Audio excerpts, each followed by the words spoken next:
Oleni Walimano, Amuda, Akatuinika, Kanishi, Kanubani, Kleba, Kildina, Bella Dilema, Wanye, Andune, Anka, Dokiwaru, Konana, Dokiwaru, Konana, Minanda, Shimeka, collectif des jeunes de Boulabou, Louis la Bembake, la Belle Konana, Youbaka, Youbara, Yibatu, Attention, Yuroko, Seta Kalakura, Aminanda, Konana, Alisa, Ametu, Malikonana, Baro, Yuroko, Konana, Mahati, la Mokromu, Yuroko, Laji, Kalita, Alakanala, Aleka, Tabali Gushi, also Anka, Mini, la Jesuba, Louis, Amanda, Boy, Alisa, Papa Chikle, Yuroko, Go, Luka, Yuroko, Bambu, Jen, Luko, Chesapeake, Barake, Limatu, la Canal, Sega, Aminanda, Lukanaka, Broka, Beta Jumana, Makina, Rajila, Sporami, Nanu, Soro, Amuru Franca,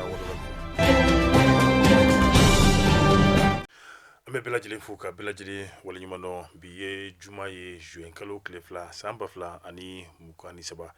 Ibafo anya fotora mina bakuruba konnala jakulu mi noy obe murubabugu shifina kawdu nube wuli collectif des jeunes de murubabugu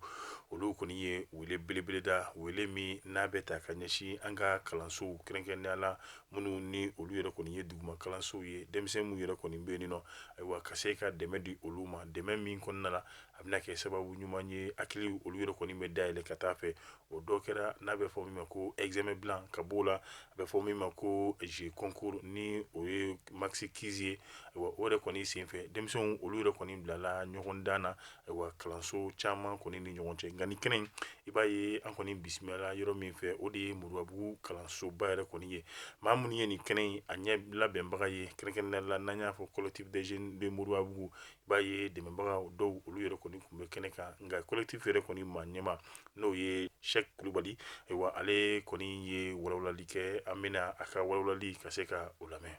me fulla sin la jaba bela jelema comme ya fo chumuna ni maxi quiz nya tago sabane anga 3e édition amanogo nya ya resera kan keneke ne go deme baga kuntana ni deme baga kelente ne o sala ko tay ale de édition ga ta damene fo kana bla labana ale de jorana warbe ale de jorana be parce que nya nga san fla jati mina mo te ka seka kalango bla dabalati ni akadi chamay anga showoro de ke ka fango wole kana don wa irame demson ko korla tanchugola bo afem nu akuka gele donc ana ale de sera nyonga sala de sera nyonga nyina ako xabe do an jigi khoro aseda nga projet ta 100% nga projet be financé du demson ko kalango ko asema la fuka se romina donc ame fulila se ama fenta ambulo ka fa na le kunte bi an tena se kan événement si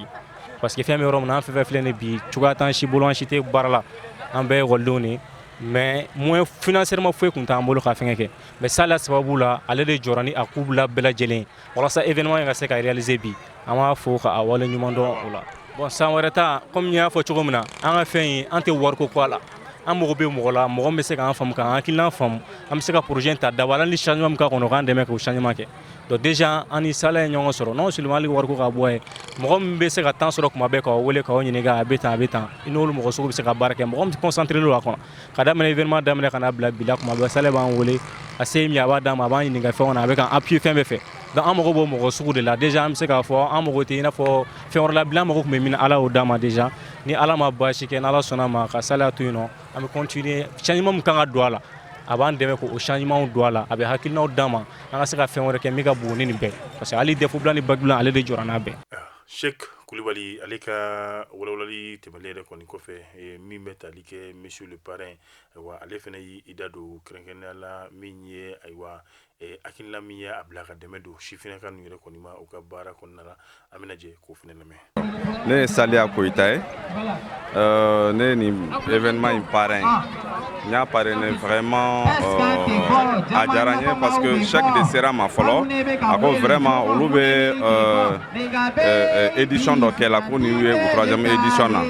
et maintenant où mo be mo la mum se ku deme ko sebe bon là le fait que nya ni ngo mais aka événement na be munde ka ko ka be éducation de ngo ah là o kono ne ku ngode parce que niveau éducation vraiment yene trois fois quoi. Donc vraiment j'aime beaucoup l'éducation. Tout ce qui concerne l'éducation, vraiment moi ça me regarde. Yeah. Donc nya parrainé à Jaranye Kojugu à Benama. parce que jamana bɛ yɔrɔ min na bi an mago bɛ halisa éducation a bɛ se ka dilan cogo di ka ɲɛ an mago b'o la yɛrɛ yɛrɛ de parce que a tiɲɛna an t'a dɔn mɛtiriw de don wa somɔgɔw de don wa ekɔlidenw yɛrɛ de don wa an bɛɛ de sen b'a la et voilà on lance dɔ bɛ yen parce que je me suis dit que sisan denmisɛnninw u kan ka fo kosɛbɛ parce que an ma don jan yɛrɛ an ye don fitinin min ye on a vu que vraiment sisan denmisɛnninw bɛ fo parce que sisan denmisɛnninw tile bɛnna ni réseaux sociaux ye bon an ka école wagati an ma réseaux sociaux nin ye an m'a dɔn mais sisan denmisɛnnin min bɛ se ka réseaux sociaux ye k'a dɔn ka tila ka kalan kɛ vraiment o kan ka fo kosɛbɛ yɛrɛ quoi et o kan ka encourager kojugu et là n bɛ min fɔ parents d'élèves ye halisa u k'u hakili to denmisɛnninw na kojugu jamana tɛ se ka jɔ cogo si la ni kalan tɛ yaya donc vraiment ne kɔni bɛ bɛɛ de fo n bɛ ekɔlidenw fo n bɛ somɔgɔw fo puis n bɛ jamana ɲɛmɔgɔ n bɛ bɛɛ de fo quoi n bɛ aw yɛrɛ fo kosɛbɛ vraiment. N'an bɔra kalanko bunanku kan an bɛna politiki baaraw olu yɛrɛ kɔni na bi an bɛ waati min na ka bɛn ni juin kalo tile fɔlɔ ye san 2023 jama minnu ni olu kɔni ye u kunda kɛrɛnkɛrɛnnenya la CICB n'o ye an ka min ye ɲɔgɔn dalajɛ so yɛrɛ kɔni ye jɛkulu minnu tun bɛ yen nɔ o de ye RPM jamana ɲɛmaakɔrɔ Elhaji Ibrahim Bukari Keyita ala ka ɲinɛ a la ale ka tɔndon olu yɛrɛ de kɔni kun don i b'a ye k'a fɔ maa caman olu yɛrɛ kɔni kun bɛ min ye nin kɛnɛ yɛrɛ kɔni kan ka bɔ Bamakɔ min ye an ka dafɛ togodaw ni ayiwa min ye marabolo olu yɛrɛ kɔni kɔnɔna la tɔn a den caman kɔni ye ɲɔgɔn sɔrɔ nin kɛnɛban yɛrɛ kɔni kɔnɔna la weleda min yɛrɛ kɔni kɛra ɲɛmɔgɔ yɛrɛ kɔni fɛ o de ye ka se ka bɔ min ye kɛrɛnkɛrɛnnenya la ayiwa kalafili min yɛrɛ kɔni bɛnale ni o bɛ fɔ référendum walima ka fɔ hakilina ɲini kalafili n'o ye sariya sunba bolodalen awɔ ale ni a yɛrɛ kɔni kan u ye wele bila u ka tɔndenw yɛrɛ kɔni ma a mana kɛ fan o fan Mali yɛrɛ kɔni kɔnɔ ka se ka bɔ ka min ye wete yɛrɛ kɔni dɔrɔn tɛ ka se ka wi min b'a to sariya sunba kura min bolodalen filɛ ale yɛrɛ kɔni bɛ se ka san sɔrɔ cogoya min na o wele dara RPM ale ni a ɲɛmaw olu yɛrɛ kɔni fɛ halisa an bɛ to an ka jamana kɔnɔna la an bɛ taa Gawo basigi yɛrɛ kɔni ɲinini na dugu min bɛ Gawo fɛ n'a bɛ wele Bankujɛ 1 ni olu yɛrɛ kɔni bɛ Guzuri mara yɛrɛ kɔni na wa ka bɛn ni mɛ kalo tile 31 a su yɛrɛ kɔni ye maa ninjugu nanamanjugu olu yɛrɛ kɔni kun b'a fɛ min bɛ tali kɛ kɛlɛkɛ marifaw ka se ka olu yɛrɛ kɔni ko o latɛmɛ n b'a fɛ a bɛɛ kun ye min ye ka taa bi Bamacu yɛrɛ kɔni bolo yaasa olu bɛ se ka bingani wale ta ka Mali fintigilakaw ni jamanaden nanamasumalo olu yɛrɛ kɔni sɛgɛrɛ nka an y'a fɔ cogoya min na Bankujɛ 1 maaw olu yɛrɛ kɔni barila ni baara in yɛrɛ kɔni na olu balilen min yɛrɛ kɔni kɛr'u la maa minnu ni olu kɔni kun bɛ ka kɛlɛkɛminɛ minnu bɛ kɛsu yɛrɛ kɔni kɔnɔ ka se ka ba tigɛ n'olu ye ayiwa siran yɛrɛ kɔni fɛ olu yɛrɛ kɔni bɛɛ lajɛlen bolila ka se ka kɛlɛkɛminɛw ko olu yɛrɛ kɔni to yen nɔ ayiwa min bɛ tali kɛ Bankujɛ 1 maaw la olu kɔni ka wulikajɔ n'u ka cɛsiri de sera k'a wolo nin na.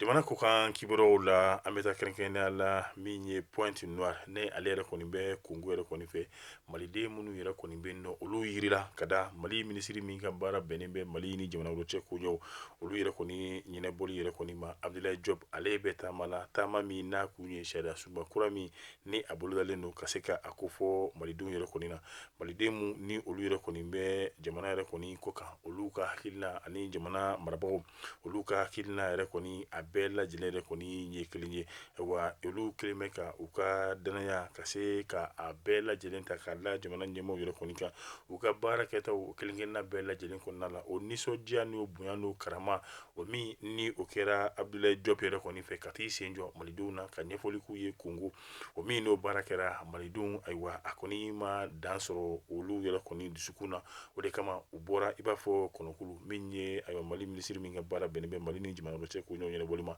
ka taa kunbɛli baba belebele ka se ka u boloda k'o kɛ a ye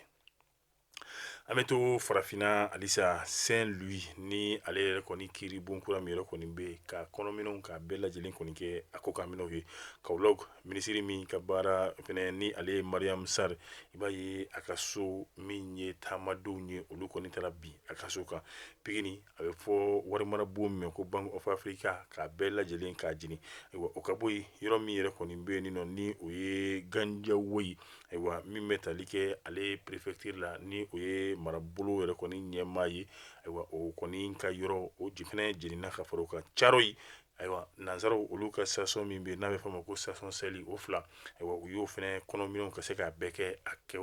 kɛnɛmaminɛnw kɔni ye ni hakilina nana kun jumɛn na u ka fanga sina min yɛrɛ kɔni bɛ yen bi n'o ye usumani sonko ye ayiwa i b'a ye k'a fɔ kiiri tigilamɔgɔw olu kɔni ye kiiri da ale kan min ye san fila kaso ayiwa k'o di ale yɛrɛ kɔni ma o min n'o kɛra jamanadenw u ma dayɔrɔ sɔrɔ olu yɛrɛ kɔni dusukun na ayiwa o dimi o n'o funu o de kɛra sababu ye olu yɛrɛ kɔni ye jojan yɛrɛ kɔni minɛ sirajan kelen ayiwa fɛn o fɛn ni jamana yɛrɛ kɔni ta don ni nanzaraw ta don ayiwa min bɛ se ka k'o la u kɔni u y'o k'o la yaasa ka se ka u ka dusumakasi k'a yira jamana ɲɛmaa min yɛrɛ kɔni bɛ yen nɔ ni o ye Macky Sall ye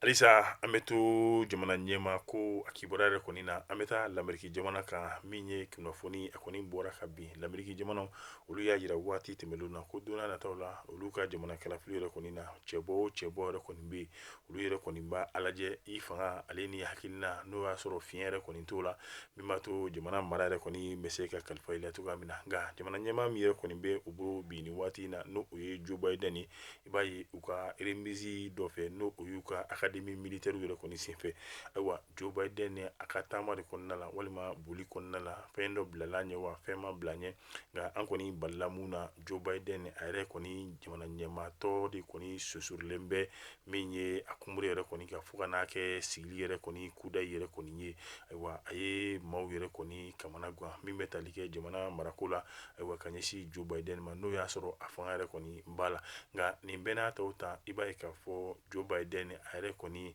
ayiwa siga kelen b'a la ko kalafili nataw la lamɛriki jamana ɲɛmaa mara la ayiwa ko a b'a fɛ ka i yɛrɛ kɔni kan bɔ kokura tuguni yalima a bɛna tɛmɛ wa ɲininkali bɛ yen ne bɛ an ka bi min ye don kibaru ka se k'ale datugu ka bɛɛ fo ka bɛɛ lajɛlen waleɲuman dɔn ka tila ka hakɛto belebele k'o ɲini bɛɛ lajɛlen fɛ bari k'a daminɛ tɛnɛn fo ka n'a bila alamisa la an ma se ka sigi nin kɛnɛ in kan ka min ye ayiwa don kibaru yɛrɛ kɔni kɛ ka da ko caman ni dalilu caman yɛrɛ kɔni kan an b'o hakɛto ɲini k'o kɛ bɛɛ fɛ baara in a labɛnna Adama Jalo fɛ an bɛ a fɛnɛ fo wasalam